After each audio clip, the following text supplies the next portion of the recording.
What is up, my fellow Sackers? Nationals is coming up, and there's been a lot of recent changes to the Edison meta. So I figured I'd make a tier list and kind of explain to you guys where I kind of rank each deck in my head and the reasons why. But first, look at my fucking cat. He is so fucking cute. Holy shit. So starting with the big three, we have Vayu, Blackwing, and Frog Hero. I don't think this comes as a surprise to anyone. I feel like it's very hard to argue that these three are not a slight cut above the rest. Vayu has won, so many events since Nationals. Has won Nationals. Matt Kalenda won Nationals. I won Orlando and Raleigh with it. Ernie won Richmond with it. It has the most wins by far. Just insane deck. Blackwings just got its first IRL win, I believe. Hector won RBTLA with it. But it's won a plethora of events online. And then Frog Hero, it's won, Steve Silverman won Vegas, and then Oscar won Indy 2023, and Fraser just won Indy 2024. Also just got second at RBT LA. So I feel like these decks just have the most wins by far. They've overperformed every time. And just going off, starting with Vayu, this is my Raleigh list. The deck has a lot of 55-45 matchups. And even the losing matchups, I feel like it only loses 45-55.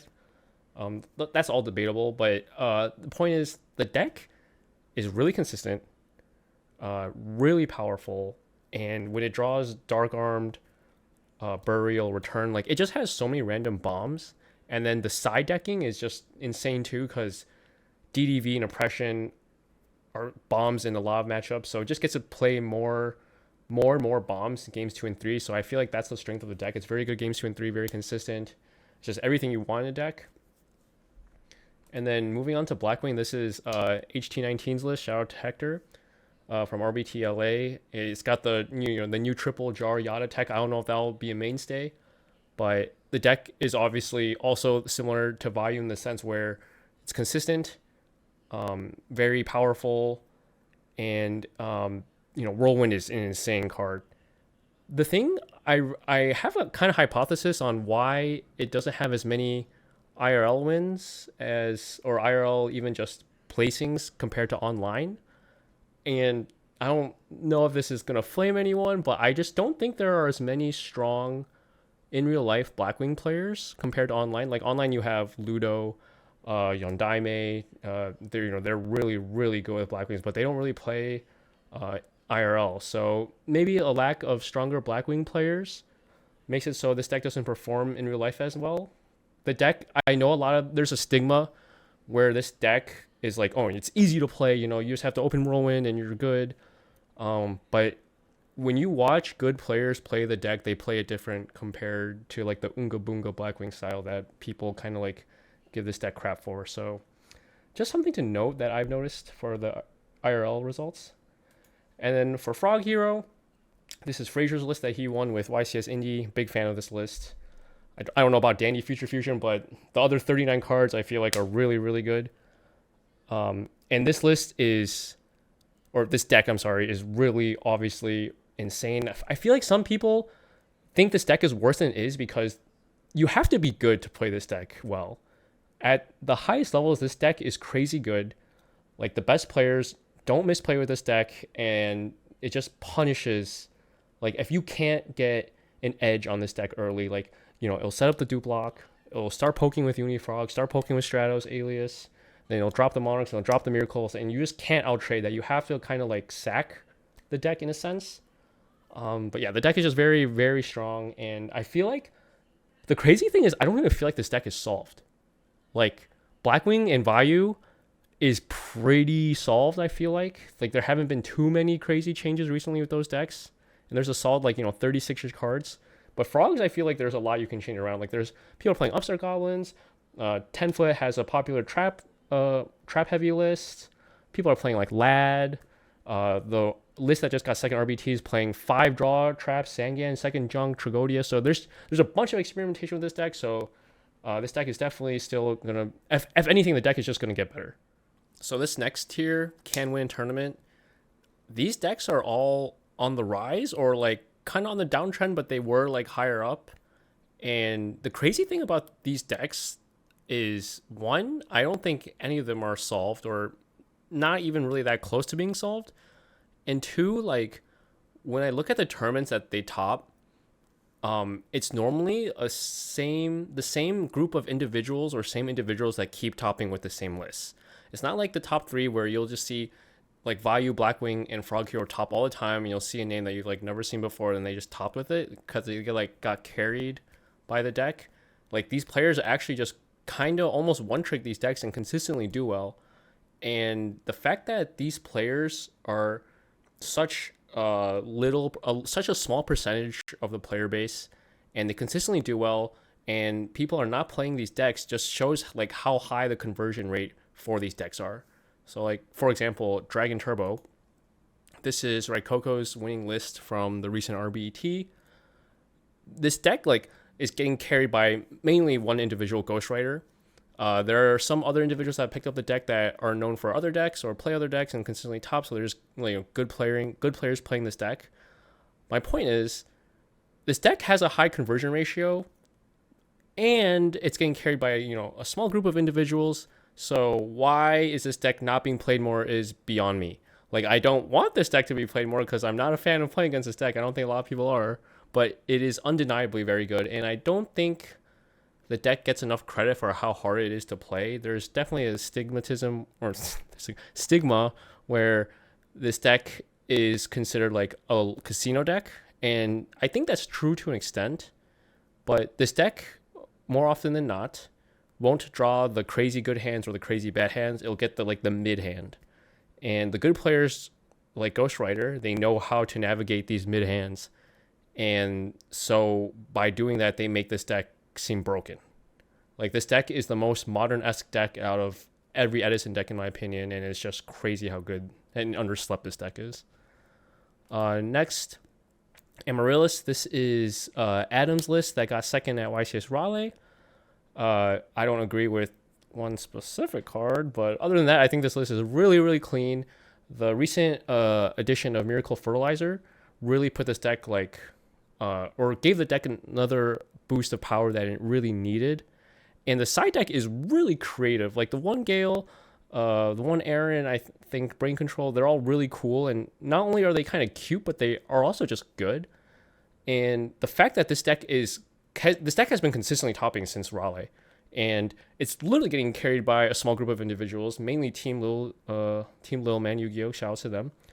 But yeah, like this deck is definitely good. Like of course it could brick, and when it doesn't open great, it's not the best. But this deck has a sense of inevitability where if it gets rolling, it's almost impossible to stop. A lot of people say like, oh, but this deck kind of gets destroyed by Blackwing. I don't think it gets destroyed.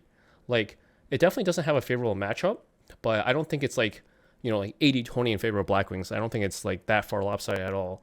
So I think this deck is really good, definitely underslept, and definitely not solved. Like none of these decks are solved. This is the beauty of Edison. Like all these decks are definitely like all very, very good and can give any deck or any top deck a run for their money. Okay, this list is what I am most hyped about. Diva Zombies. So this deck has been on the downtrend for so long, but recently players Jake XO and Celsius Ruin, I think these two are literally, like as far as I know, are literally like the only people playing this deck, and they consistently are topping everything they enter. Like Jake XO has like so many tops. He's literally topping like every event he enters. This is his list from RBTLA top 16, and he's done so much innovating for this deck. Like the triple Pyramid Turtle, double Gold Sark, insane, because Gold Sark finds you your card. You don't want to attack recruiters, but if you Gold Sark and they set Pyramid Turtle, you're like, well, you're in a conundrum where you don't want to attack, but you kind of have to put pressure, or else Gold Sark searches their win button. And this deck can just explode. It's just really, really good. I love seeing them play this deck. The innovations in the side deck too. The 2-World Decree, 2 Skill Drain. Just great cards for Blackwing Vayu, and Skill Drain's also good against frogs. So I just think this list is really cool, and I hope it's not solved. Obviously, there's literally only 2 people playing this deck, and the conversion is unbelievably high. So just very hyped for this deck. I'm a big fan of zombies. So yeah. Next, Diva Hero. This is Chai Tea's updated brew. Shout out to my boy. Unfortunately, this deck has dropped. Like, this deck was considered pretty much S tier at one point, especially after True Hero got second at Nationals with it. This deck was popping up everywhere. And unfortunately, I think this deck has fallen off. True Hero has kind of abandoned the deck, and a lot of the other Diva Hero players have kind of like either are not as active or playing the deck as much. But I play against this deck a lot. This deck is scary as heck. Vayu is supposed to be the worst matchup for the deck, and if I don't draw Oppression, that doesn't feel true. This deck kind of just feels like it loses to Oppression, which kind of sucks. But the deck's ceiling and power and speed is so redonkadonk. And I don't know how, but Chai and my other friend Jason, they both have an insane win rate against Blackwing, which doesn't make sense to me. Also, in the War League statistics, I think it's like this deck is 9 wins, 4 losses against Blackwing, which isn't a huge statistic, but somehow this deck just beats Blackwing. Yeah, so I'm just this deck is scary. Like, people, I think a lot of players who start with this deck obviously are newer to Edison. You kind of have to learn this deck and how to come to terms with the Gilman Malley and learn how to play around when you open those bad hands. So I don't feel like a lot of people are on this deck because it doesn't feel great because of that. But when you do learn how to play around it, this deck is really, really scary. It's the fastest deck. Okay, next is Christia Soren. This is Masha's list from RBT2, I think, from this season.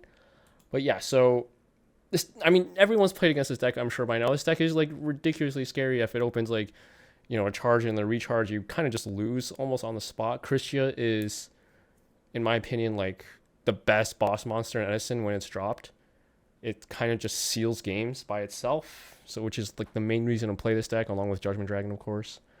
Yeah, I personally think this deck is the best Lightsworn variant. The main problem it has is, of course, like every other Lightsworn variant, kind of bricks. And two, I personally think it has a hard time dealing with deck dev. I know a lot of Christia Swarm players can like side around it, but I still think it's kind of, it's built, the deck is built in a way where it's hard to side out enough DDV targets for DDV to be effective. I know Pro Storm and Hydro Pump have a list where they just play Triple Wolf and they don't play the Necro and Plague. So there's a few lists out there, but in this, so obviously deck's not solved again, but deck has potential. It's only going to go up. Okay, next, Diva Hero Beat. This is another deck that has kind of fallen from the S tier. I think that's because, for two reasons. One, people have started to learn how to play around this deck, like play around Gemini Spark effectively. And two, Vayu became a lot more prevalent, and I don't think this deck has a great matchup into Vayu. So I think those are two main reasons, but a lot of people have also, a lot of the Diva Hero Beat players have gone off the deck, so again, like not many people are playing it, but this deck still tops here and there. I do think this deck's ceiling isn't as high as the other decks, but the game plan of just beating you down, trading advantage, and then, slamming absolute zero down when both players are low on cards is just really, really good. Would not be surprised if this deck finally wins an event. So just hoping, this is Rick Novak's list from YCS Indy this year, and he got second at YCS Indy last year and then got top 8 again this year. So it just speaks to the consistency of this deck. This guy who's much better than me told me that this deck is garbage. It's okay. It's garbage. It is garbage, low key, but like I'm just the king of this deck. I don't know. All right, next, Twilight. This is James Ark's brew. I feel like this is like the only list out there, honestly. This deck has been popping up ever since James uploaded that video of him getting first on the dueling book ladder with it. And it's definitely been popping up. I actually got bopped round 1 at a monthly by one of my old friends who doesn't even play too much Edison, but this deck's power level is just that crazy. Judgment Dragon Dark Arm is just like 2 of the best cards in Edison, so like this deck couldn't be that bad. I don't really know much to say. It's not even that bricky. Like, he built it in a way where there's a lot of starters. There's just, recharge is crazy. So yeah, shout out to James for building this list. This deck is definitely really cool. A lot of fun to play. Okay, this is Machine and Control. Machine and Control, this is Steven's list from top 8 of YCS Indy. Dude, this deck is scary. Like, I used to think this deck wasn't that good, and I used to think Vayu had a pretty good matchup against this deck because I was playing triple D prison, double oppression, just a lot of outs to Machina Fortress. But the more I play against this deck, the more I realize the match can go kind of a lot of ways because they have triple hamster, triple Raikou, double Caius, the HRC package, which is kind of volatile if you go first. Hamster is broken going first. But even if you go second, like the Lila clears the back row and then Machina Fortress comes down, you're like, crap, how do I deal with this card? Fortress is a hell of a card to deal with. Not many decks have a great out to it or a clean out. And then the grind game with double Pop Avarice, some lists even play 3. It's just, really good. If the game can grind out, I feel like this deck has probably one of the best grind games out of the top decks. So yeah, just really scary. And a lot of people aren't playing Cyber Dragon anymore in the side decks because like Machina hasn't been that popular recently. But this deck is on the rise, so definitely a deck to look out for. Okay, and the last deck I have in this tier is, I don't even know what to call this deck. It's Dragon Control, Flip Dragons, Trap Dragons, whatever you want to call it. This is Rob the Man's list from YCS Vegas. They got top 8 with. Love Rob, love that guy. He is so nice, and he is probably the only guy playing this deck. I don't think there's another guy playing with this deck. He got top 4 at Orlando, and then top 8 at Vegas with it. And the fact that he's the only guy playing this deck and putting it on the map is crazy. I know a lot of people think this deck is kind of mid. It's like a worse version of Vayu Turbo. I don't think that's entirely true. Like Red MD and Armed Wing are not the same card. This deck has when this deck puts out the Red MD, it's kind of saying like, you better answer this card this turn or else I'm going to gain so much advantage. It's crazy. And then obviously Drago is a hell of a card. So I don't think this deck is just, a worse version of Vayu. That's not true. Future Fusion is also obviously one of the best cards in the format, and the fact that it can put, it's essentially an auto win button if it goes down. And I know a lot of people kind of just think this deck is a few deck, but it's really not. Like this deck does have potential. So yeah, the fact that there's only one guy on it is also crazy. The conversion rate is also, again, very, very freaking high with this list and has yet to be solved. So it's so cool how Edison is really is a format of diversity, and really any deck can top. Okay, so these next 2 decks, Gladiator Beast and Quick Draw Plants, I put them in this need bracket luck or like an underrated tier. They can definitely win a tournament, but they definitely need bracket luck because I think they have a few polarizing matchups. So like, for example, Gladiator Beast, the stonks on Gladiator Beast have been on the rise lately. This is Spiral's list from Peak of the Beak 5. He actually won the whole tournament with it. And like I know Gladiator Beast player, he got top 4 at Indy with Gladiator Beast. So yeah, just the deck has been going up on stonks. And the problem is though, I feel like I'm not a Gladiator Beast player, but in theory in my head, I feel like they lose pretty hard to like Vayu and Blackwing. Like Oppression is just a really, really good card. And like they lose to like Hero Beat, like anything with like big beaters. Like it's very tough for them, but they do prey on a lot of like tier 1.5 decks like Dragon Turbo, Frogs, etc. Like Spiral, he won this tournament because I actually didn't see his matchups, but in the top cut there were a lot of Frogs and Dragon Turbo. So I assume he played, like I know he played Ghost Rider in the finals and beat him. So I assumed he had to play against a lot of like favorable matchups in order to get there. No discredit to him whatsoever. That's insane accomplishment, but I do think like it definitely needs bracket luck. And this is a cool build too. Like the Hero Signal and stuff I think is pretty cool. I don't know if it's optimal, but yeah, just a lot of innovation for GBs. And then Quick Draw Plants. This is actually my current brew for Quick Draw. Quick Draw is my favorite deck to play. I'm definitely a little biased, and so maybe that's why it's here. But I know like Freya, goated Quick Draw player, she is consistently topping with the deck when she enters, or like bubbling. And for a deck that is so supposedly underpowered or not good, I think this deck actually has a lot of good matchups. Like this deck kind of folds to Blackwings, but other than that, it gives a lot of decks a run for their money. Just like the Token Generation and Debris Dragon is a crazy card. Like one card Black Rose Stardust is definitely something not to sleep on, and Titanium is just a hell of a card as well. So I think this deck also has potential. Again, not a lot of people play it. Freya has a good conversion rate with it, and she's like the only person I know that's like playing the decks. And it's been causing some mayhem at my monthlies. Like I lost to it at top 4. The most recent monthly with 64 players, it got second, and actually won the monthly before that. Shout out to Kevin Wu. We got first place at like a 40-ish person local. So yeah, just I think the deck is really, really cool and underslept for sure. So moving on to the can top tier, these decks in my head aren't the strongest. They need a really good amount of luck, a really good pilot, and I think it's just harder in the current meta for these decks to do well compared to the decks that I've rated above them. I'm not going to go too much in depth in these decks, but I do want to talk about Instant Zombie and I guess at the same time Ultimate Offering Zombie. There's no icon for Ultimate Offering Zombie on this tier list that I made. But yeah, so this list I have here, this is Fitz list from an Edison World Championship qualifier he got second at. So this deck at the beginning of the year, or maybe a little early or late in the year in 2023, I'm not sure. Instant Zombies debuted, and I think it won a big event, and then did well a few events later. But it's really fallen off. I haven't seen it recently. I think it did well at the beginning because it was a new deck, so it had a surprise factor. And playing against this deck is really scary because if they do open the instant fusion combos with Reaper and the Nightmare, your hand could you could just be down like 2-3 cards instantly. The benefit of this deck is that it's really fast in the sense that you don't need setup like normally in traditional zombie decks. You need to set a recruiter, get Goblin Zombie, then summon a Diva or Plague to make your push. But in this deck, you can kind of just go instant Book of Life and just kind of go off. And Instant Fusion also is good fodder for Caius. So there's just a bunch of combo plays. The problem is now I think Blackwing became more popular, so I feel like this deck has a pretty rough matchup against Blackwing.